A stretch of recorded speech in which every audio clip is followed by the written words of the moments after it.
Hello everyone and welcome back to the Common Sense Crypto channel. As with you always, this is Rich doing another video today on QNT. So I hope you're all having a wonderful day today wherever you are in this great world. We're going to talk about QNT. And at the time I'm making this video, this is the 1-day chart. It's sitting here at $72.75. It's almost criminal how undervalued QNT is right now. It should easily be sitting above 3 digits. One of the biggest misconceptions around QNT is it being an ERC20 token. QNT itself is an agnostic token, meaning it can be deployed on any chain. Also remember that the Quant Network team has absolutely changed the game with their QRC20 smart contracts. You know, everybody talks about QNT like it's so expensive, but I always looked at it as my Bitcoin. I know QNT is going to hit 5 digits at some point, most likely 6 digits if you hold it long enough. England's bank-to-bank payment system, CHAPS, is down. Remember when that happened on the 18th? Everyone posted about XRP. Reminder that ISO is just a messaging standard. Friendly reminder that Quant Network, QNT, who also is ISO compliant, is already working with the Bank of England. You know, a lot of the places that you see Ripple and XRP, Quant and QNT is there as well. Buying QNT is buying a ticket and securing your seat on board the future financial money train. Quant Network is one of the architects that's helping to design this train. Don't sell your tickets before the journey has even begun. Take a listen to Gilbert Verdian right here. So in 5 years' time, where it's going to be, I think value will be derived in the trillions because excuse me, because we will be transacting with new markets and new customers. And then I think in about 10 years' time, the way you send money on your mobile phone to a third party and the way you buy and sell goods, it's going to be like that, but global. You're not limited to your local country or your local jurisdiction. So it's going to be seamless. And in the end, in the back end, no one's going to care how it works. They just want to know, I can do business with this company in this jurisdiction and everything's okay. And he's talking about mass adoption. What's going to be happening is people are going to be making payments all around the world. They're not going to know how those payments work. But in the background is going to be blockchain. And you're going to have QNT in there, like the glue holding the whole system together. And you could see it right here. It's going to literally be tied to everything. Let's look at QNT from a new perspective, one without big tech or private sector. Much of Web3 have worked with big tech, but few have captured attention from intergovernmental organizations. This map purely focused on standard-setting bodies adopting Quant's underlying standards. First things first, what do you notice about each of the entities within this map? They're all essentially international organizations consisting of government entities from various parts of the world. And you see it right here. You have the BIS, the CBDC standard, IETF, the Internet standard, SATP coming as soon as possible.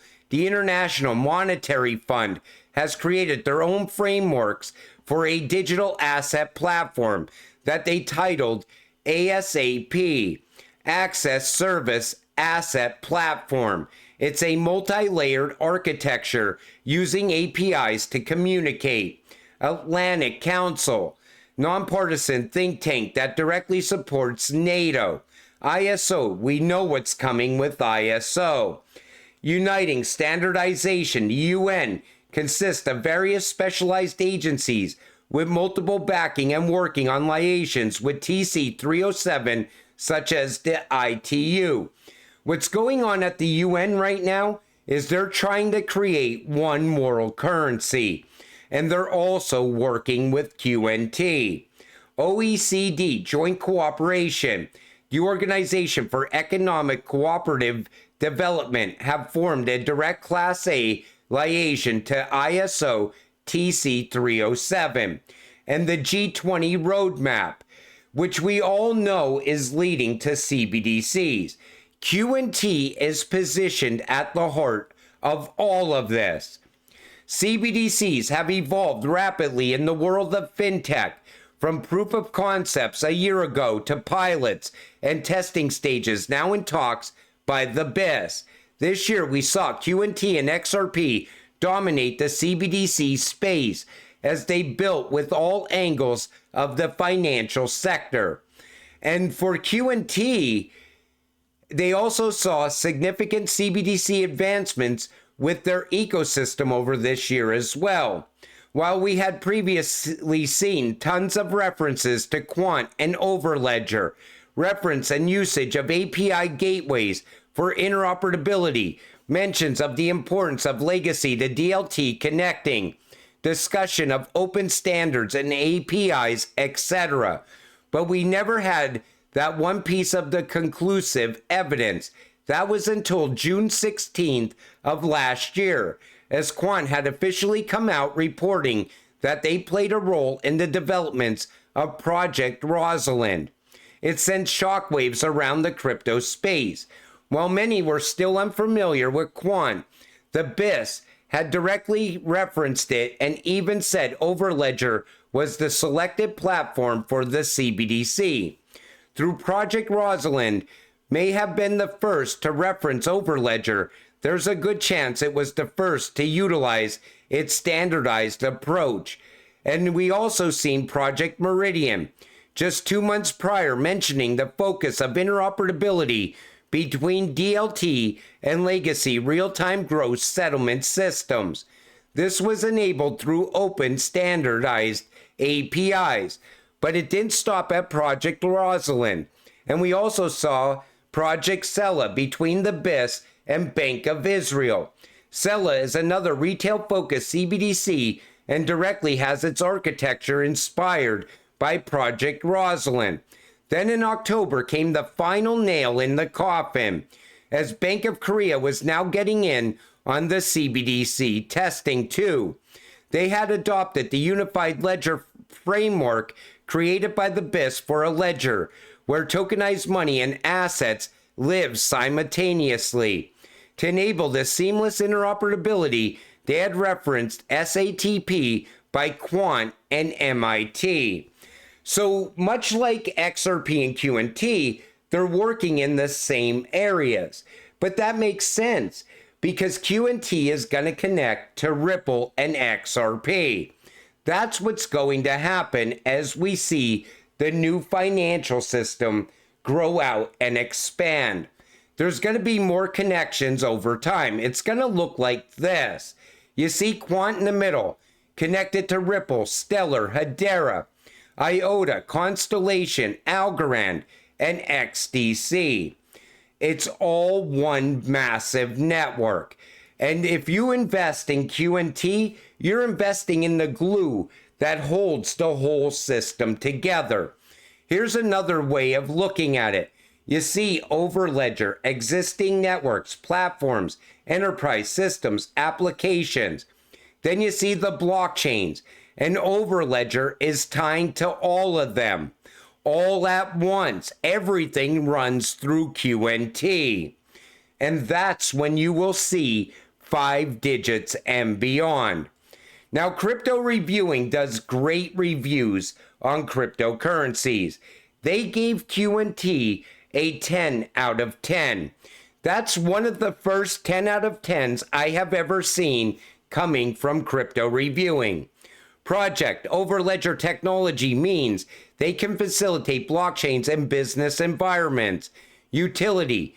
QNT is used for payments, dApps, license, transactions, treasuries, real-world asset tokenization. Roadmap. QNT have a real-world working solution. Overledger officially live. Project Rosalind. The team, Gilbert Verdian. Do I need to say anything more? Social. QNT has 148K followers on X with 500 plus likes per post on average. Tokenomics. This is where it gets interesting. 14.6 million QNT can ever exist. There's not going to be any more. Only around 68K tokens still to be released. Partnerships, Amazon, Oracle, Barclays, HSBC, MasterCard, Bank of England, Bank of Canada, NVIDIA. Exchanges, Binance, Coinbase, MEXC, BitGet, Crypto.com, Kraken, Qcoin, and more list QNT. It gets a 10 out of 10. So it's going to be scarce in the future, and I'm going to show you why. There's a lot of talk about Oracle right now, and that's because Oracle has 430,000 partners and clients. So Oracle, if every one of their customers was to use the Quant network, they have to hold QNT. And that partnership is still in place. Quant is no longer an Oracle startup. It's an upgraded fintech partner, and it has been certified for integration within Oracle Cloud infrastructure. So they are still working together. And you see, 430,000 customers. So that's where QNT will become bigger than Bitcoin. Once all those customers buy QNT to utilize the Quant network. And that is what's coming. I would still bet on QNT as a 5-digit asset any day. And I said that time and time again. QNT is going to become a massive monster in this space. Right now, nobody's paying attention to it. Most people don't understand what it is yet. But once QNT starts moving in price, all the belief will be that QNT is and will be beyond Bitcoin. It's going to hit numbers Bitcoin could only dream of. Bitcoin is slow and has no utility.